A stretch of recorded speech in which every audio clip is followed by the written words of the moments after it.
ఇక్కడ తెలుగు రాష్ట్రాలకి తెలుగు రాష్ట్ర సంస్కృతికి వైభవంకి పునర్జీవనం ఇచ్చారు. ఎందుకంటే ఆ టైంలో ఉన్న తురుస్కల దండయాత్ర చేసి ఈ ఇతర రాష్ట్రాలకి చాలా నాశనం చేశారు.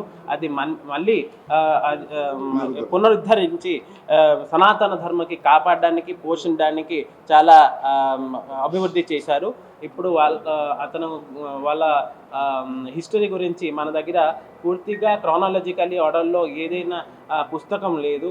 అది మన పాఠ్యాంశాల్లో వస్తే చాలా ఉపయోగపడుతుంది. మన తెలుగు రాష్ట్రంలో ఉన్న సనాతన ధర్మకి పాలించిన హిందూ రాజ్యం రాజా అంటే హిందూ పరిపాలన కోసం మనకి ఎక్కువ ఇన్ఫర్మేషన్ లభ్యమవుతుంది.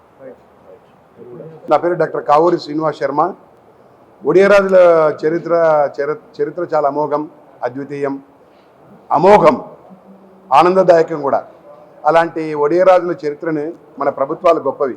ఎందుకంటే ఉభయ తెలుగు రెండు రాష్ట్రాలు ప్రభుత్వాలు చాలా గొప్పవి. ఆ యొక్క ప్రజలకు అందాలి వాళ్ళ యొక్క చరిత్ర. అట్లా ఈ ఒడియారాజుల చరిత్రని పాఠ్యాంశాలుగా పెట్టి వారు చేసినటువంటి దాన శాసనాలు కానీ 125 శాసనాలు ఉన్నట్టుగా మన చరిత్ర చెబుతుంది. 86 శాసనాలు మాత్రం ఉన్నాయి.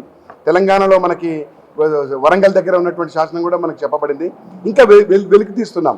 ఆ వెలికి తీయడంలో ఈ యొక్క ప్రభుత్వాల యొక్క ఉండాలి. ఎందుకంటే మా కవులని వంశీకులని ప్రభుత్వాలు ఆదరిస్తున్నాయి, ఛానల్ వాళ్ళు ఆదరిస్తున్నారు.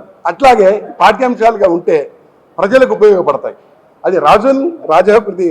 ఎందుకంటే రాజ్యం చేసిన వాళ్ళే రాజులు, రాజ్యాన్ని పరిచయ కల్పి చేసిన వాళ్ళే రాజులు, యుద్ధంలో చచ్చిన వాళ్ళే చనిపోయిన వాళ్ళే వీరగల్లులు. అట్లా రాజ్యాధికారం చేసినటువంటి యొక్క క్షత్రియ రాజుల్లో మనకు చెప్పుకోబడ్డ ఈ రాజుల్లో మనకి ఈ యొక్క ఒడియ రాజులు కూడా ఉన్నారు. వారు ఈ 4 కుటుంబాలు, ఇది గణపతి వంశం, ఈ గజపతి వంశం, గణపతి వంశం కూడా ఉంది, గంగరాజ వంశం, మలయ వంశం, ఈ 4 రావడం జరిగింది. అయితే మలయ వంశస్థులు మనకి మైసూర్ మహారాజా యొక్క దగ్గర సంబంధాలు ఉన్నాయి, సంబంధ బాంధవ్యాలు పెంచుకున్నారు. అట్లా ఈ చరిత్రని ఇప్పుడు పాఠ్యాంశాలుగా ప్రభుత్వాలు గొప్పవి, అవి తలుచుకుంటే చాలు.